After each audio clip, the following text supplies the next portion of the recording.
خب امی اولش خب میایم سنگیزی به جنبش اسلامی یا ازبکان و ترکمنان و تباران کشور و بین امی مارشال سرب دوستان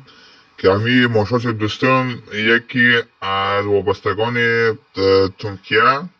و تحت تاثیر اهداف پانترکیزم است. خب اینها است تو که نظریه در اولش خب اینا در اول اینا خواستن هستن که یک کشور کوچک مستقل مثلا از مناطق ازبک نشین و ترکمن نشین باشه که مستقل شوه و به دنبال کشور به نام ترکستان یا ترکستان جنوبی یا مثلا مثلا اسم ازبکیش نمیفهم و دیگر هم تاجیکان هم که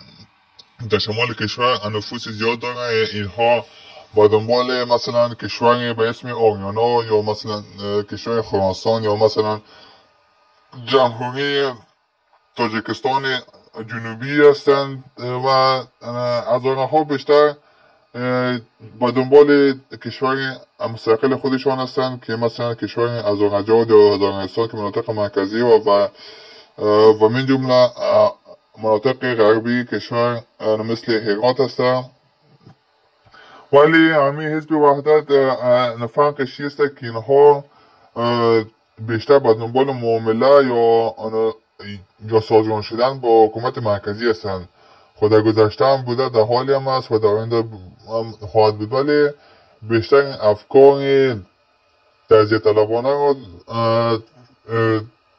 تاجیکان و ازبکان دارن و بازم باید عرض شود که می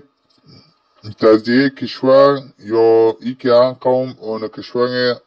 خودش داشته باشه در اوایل شاید بعضی از مشکلات به وجود بیاید که مشکلات وجودی خواهدن بود، ولی در نهایت تجزیه شدن منفعتش برای مردم افغانستان خیلی بیشتر از همگرایی با اقوامی است مثل اقوام پشتون و حرفی است میگه اون کسی که اصلا